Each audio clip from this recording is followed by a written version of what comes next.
welcome to Christian Writing and Speaking.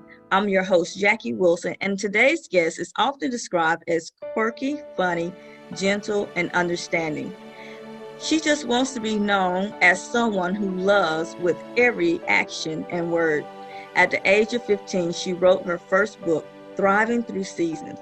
Later, she wrote a devotional to accompany this book. Now she is in ministry leadership school with an aim to become a life coach. Please welcome today's guest, Sarah Wright. Sarah, I'm so excited to have you be a part of today's program. We've known each other for a while now. How old are you now? You're like 19, 20? 19. Yeah. And so initially when I connected with you, it was through my organization, Christian Children's Empowerment, and we were looking for volunteer writers. And here this teenager comes in and says, I want to write for you. And that person was like, okay. And she started writing for our organization and wrote until she went off to school. So I'm just so excited to have you be a part of today and just to see the growth that you have experienced in that time frame. Yeah, thank you for having me. You were such a huge blessing during that time period too, because I really did just like stick myself out there and say, hey, I want to write for you, because I was like, I need to have experience somehow, right? And you really just took me under and let me write for you. So thank you for that. Yeah, I was glad I was in a position to be able to do that for you, and not just for you, but just for anybody who's really trying to put themselves out there and start their ministry work at a young age. I believe it's very important for people to see other young people do that. Yeah, for sure. Yeah. So today we're going to be talking about your book, Thriving Through Seasons. But before we talk about your book, let's talk about who Sarah was before and what led up to you writing the book. Okay, so Sarah before Thriving Through Seasons is very different from Sarah now. She was a little girl who loved to write, essentially before she could even write. My mom would read me Max Lucado books, and I'd see Max Lucado's name on the book, and I'd be like, why is he get his name on that book? I want my name on a book. And that's kind of where it all started. It just became this goal of mine that I was going to publish a book. But before you can publish a book, you got to write one, and that was the difficult part.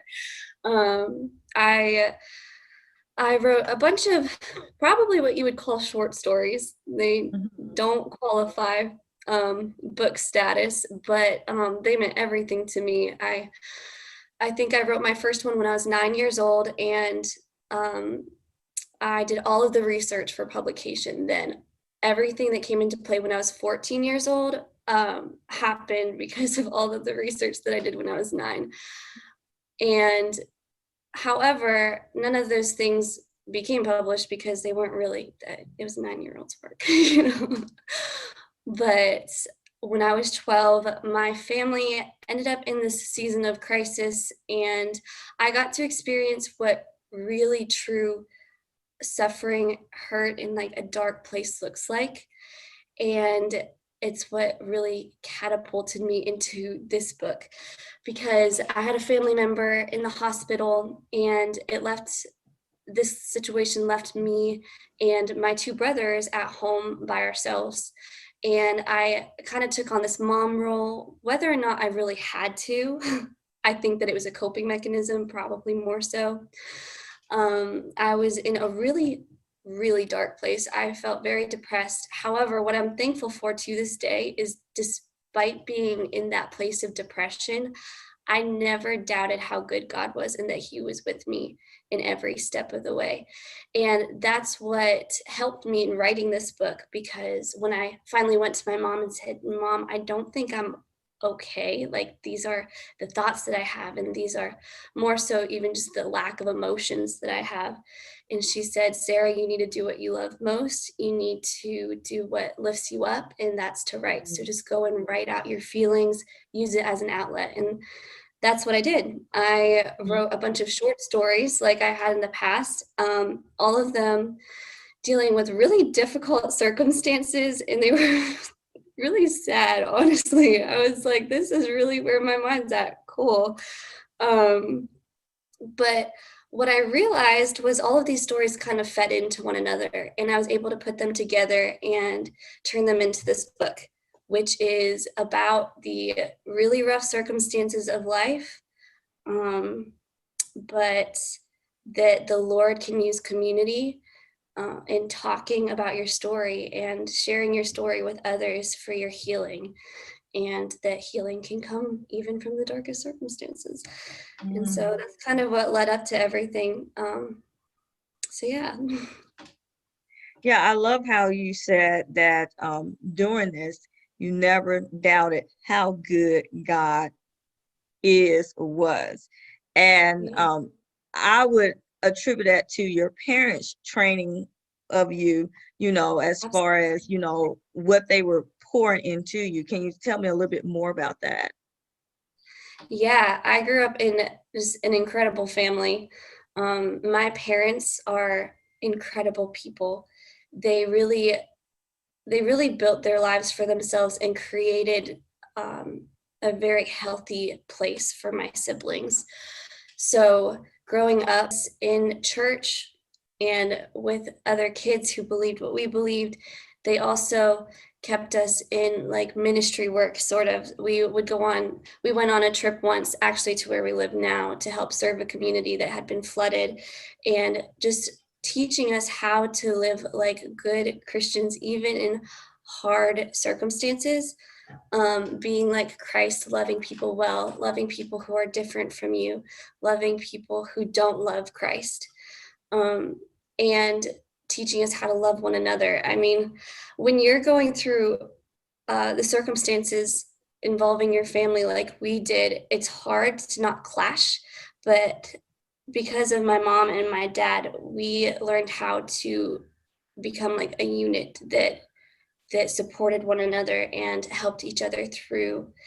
And so I could never doubt the Lord because my parents talked about him so much. And every moment they never said like, oh my gosh, I guess God isn't good because, this happened. Or I guess God is failing us because of this. I never had those words embedded in my mind to even go there. I always thought, no, the Lord is good. And I know that he's good because this is what I've been taught. So they're Yeah, it's incredible. like they gave you the foundation, the preparation that you need to be able to face those moments that were very trying. And I think that's important. I was watching a movie the other day, and in the movie, the commanding officer, it was about the military, was telling the soldier that, hey, these boring things that you think we're doing is preparing you for something bigger. And the soldier didn't get it until he actually got into that situation.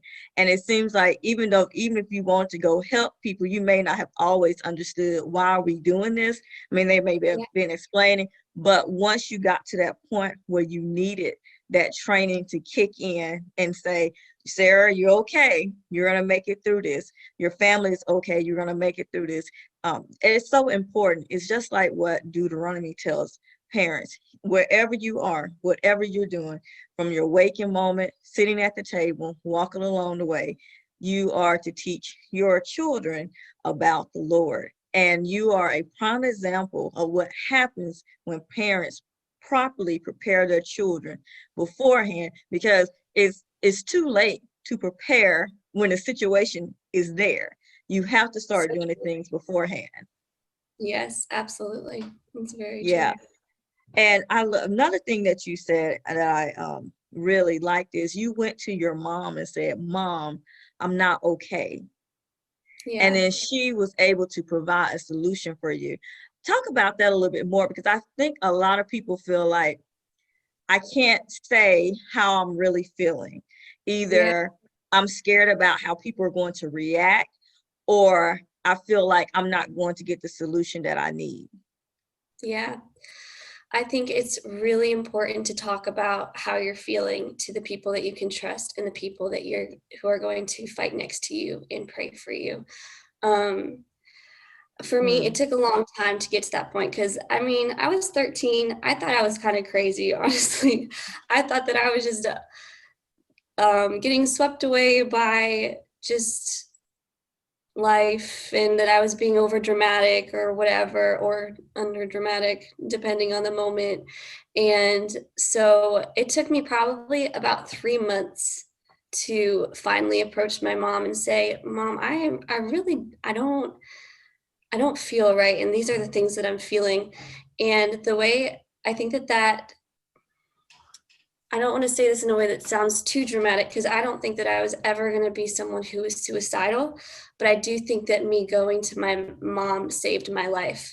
And I think that writing this book saved my life, because I wouldn't be the person that I am today. I would probably be a big mess. And I wouldn't be putting myself out there and learning about personal growth. And so I think that going to people, again, who you trust, who aren't going to do either nothing with it or too much with it as far as sharing it with the whole world, but just people, your close friends who also love Jesus. I think that's so key, is going to people who love Jesus and who are going to pray for you, not just hear you out and say, yeah, that's hard. And I'm going to stand with you as much as I can humanly possibly do. But like, I'm going to be your prayer warrior, and I'm going to take your side in battle, you know?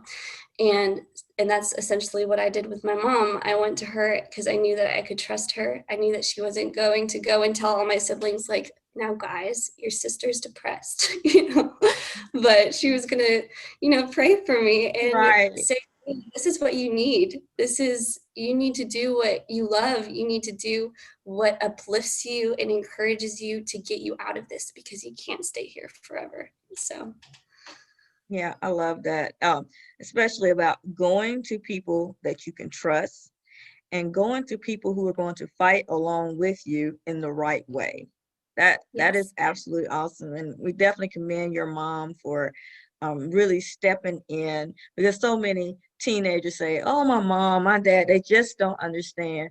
But your mom obviously was being led by the Lord to say the right thing. Absolutely. Yeah, and I love the fact she said, do what you love, which is to write. So let's segue into talking about this book, Thriving Through Seasons. Tell us about it. Thriving Through Seasons. I kind of mentioned earlier that it is essentially a bunch of short stories. And the way that I like to look at it now is that they are testimonies of these characters. And the whole storyline is about them having like a testimonial time of like, this is where I came from. I'm still kind of in it, but I see where the Lord is working in my life, and I see where he's evident. And each character gaining healing from one another, because they see, first of all, I'm not in this alone. Second of all, none of us have it worse than the other. Like these are pretty tough times that we've all faced. And now I have a community to fight alongside me with, because I think that that's something that I was learning at that age, was that I didn't really have a community other, like outside of my family, mainly because I was super shy, very introverted, but also I was homeschooled, so it was a little harder to like step out and find that community. And so I felt very alone during that period of my life. But I recognized that that wasn't supposed to be normal, that it was, you're supposed to have community, and you're supposed to have people who are going to fight alongside you, like my mom did with me. And so these characters come together, they share their story, and you get to know them throughout the book. And mainly, I think where my mind was at, and I feel pretty strongly about this even to this day, is that no story should end with a happily ever after, because I was learning that that's not what life is. Life is hard, but you can find hope through Christ. That doesn't mean that everything's going to end with like flowers and confetti, but but in the end, the Lord's good. So I kind of ended the book on a negative note because I wanted to drive that home. And then I said, my favorite book, my favorite words in the whole book are the last words. And it's the main character. Her name is Kestrel. And she says, I faced my past. I've fought through change. I don't feel like I'm thriving, but I'm close. I have no regrets. And that was like my drive message, was like, life is going to be hard. You're never going to feel like you've arrived, because you're never going to arrive, but God is always good. And you should always fight to reach that thriving point with him. So Yeah, I think thriving people through. have to realize that there are different transitions in our lives. There are things that you're going to experience which keep you growing. And once you learn one thing, something else may hit you to help you Yes. grow a little bit more and a little bit more. But our completeness is going to be when we get to see Jesus one day. You know, people Exactly. are looking for perfect lives. And I say all the time, you got to look at the definition of perfect. Perfect means to be complete. We will never be complete on this earth. We can only be complete when we're with Jesus. So So I good. totally understand what you're saying about that. Why did you write the devotional to accompany this book? I think that after I published my book when I was 15, I started to hear people talking about it. It never blew up or was anything big. I didn't have any connections. It was really just me paving my own path with this. But the people who read it would come to me and say, like, Sarah, this is so good. Like, I've noticed these principles that are like lined up in this book. And I mean, you know, when you're publishing it, you're going through this really long editing process that you're reading your book over and over and over and over and over again. And Yeah. I was like, wow, there are some really good principles in this book that I could highlight and turn into a devotional. And so I started it, and it was kind of my own independent project. I self-published this one, mainly finances, you know, but I'm really proud of it to this day, because I can see all of the hard work that I personally put into it, into the design and into the principles in the building. I implemented at the time the blog that I had up. I used a lot of blog posts from that kind of correlated with the book, and I turned it into a journal. Sort of, it's like a journal devotional that asks you like these questions to make you think on, how am I handling this part of my life, or how am I handling this circumstance? And it just kind of interweaves principles from Thriving Through Seasons. So it's really cool. Yeah, that's pretty cool. Where can people find your books? They can find them on Amazon, Barnes and Noble, for sure, for Thriving Through Seasons. I don't think the devotional, I might be wrong. I know for a fact Amazon. And honestly, wherever you can find books, you'll find Thriving Through Seasons. It's around. So Yeah, that's good. So now your path has changed a bit. You are in school now. You're going through a ministry leadership program with this aim of being a life coach. Tell us how you came to that decision that, hey, this is what I want to do with my life now. I think that, so after I published my book, I decided to move forward with graduating high school a year early. And I had all these plans like people do as seniors. They're like, this is what I'm going to do, and this is how I'm going to do it. This is when I'm going to do it, you know? And all of those things kind of like crumbled out from under me at the beginning of my senior year, mainly because I realized that what I was doing wasn't truly for myself and for my own personal growth. It was out of this fear that there's no such thing as like a nice and happy future, essentially. No. It sounds really depressing, but I mean, it's a part of the testimony, and it's something that the Lord's taken me through. But I went to my mom again. She's my main lady, you know. But I went up to her and I was like, I just am not so sure about this path that I'm taking, and I'm kind of freaking out. And she's like, okay, we have some issues here. First of all, you felt trapped in something that you were never supposed to feel trapped in. And second, you're really wrapped up into some things that you shouldn't be wrapped up into, and you need to focus on yourself. And so she essentially sent me away. It's not actually what happened, but essentially that's what happened. She said, why don't you go find a ministry program and just figure yourself out, figure out what you want to do, what you want your future to look like, what the Lord's called upon you. And so I was thinking like this 3-month program, just like, learn about the Lord in new ways. But I ended up finding this 9-month program that's turned into a 3-year program. And so I've been here for a while, but it's been a journey of learning about the things that, the areas where I didn't love the Lord well, the areas where I didn't trust him well, and just finding this calling of my life. And this school primarily focuses on discipleship. And so that's what I'm still doing here, is learning about discipleship and what that looks like and how to disciple other people. And then that led into my desire to just help people learn how to reach their goals in practical steps, which is the life coach. So yeah, it's been a journey.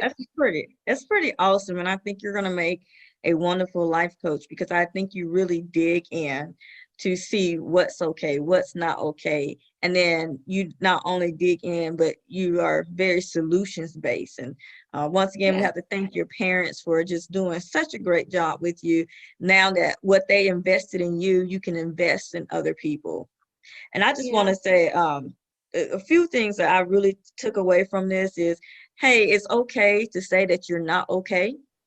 And that when you're not okay, go to people that you can trust. Go to people who will fight alongside with you. That no matter what the situation is, we have to remember that God is good. The devil is going to try to steal that joy and take that away from us through our situations. But hey, God is still good in the midst of that. And when you're trying to find yourself, I love what your mom, go to a ministry program, start looking at and finding out who you are as a person. And then once you find out who you are as a person and how you need to be in the Lord, you can take that and invest in other people. And I think that's just absolutely awesome. Are there any final words, any final message that you want to leave with the people? I think that I would just encourage people who are trying to write that the Lord is going to bring you that message when he wants to, essentially. And you're going to be hit by this inspiration. Sometimes it comes through this awestruck God moment. Sometimes it comes through the lows and the valleys, but the Lord's going to bring you your story, and it's going to be great. And you're going to touch people with it because your testimony means something. So that's so awesome, Sarah. And thank you so much for being our guest today. This has been an awesome session. I think a lot of people are going to be able to really take away something from this that they can apply to their own life. So people, if you love what we did here today, continue to listen in.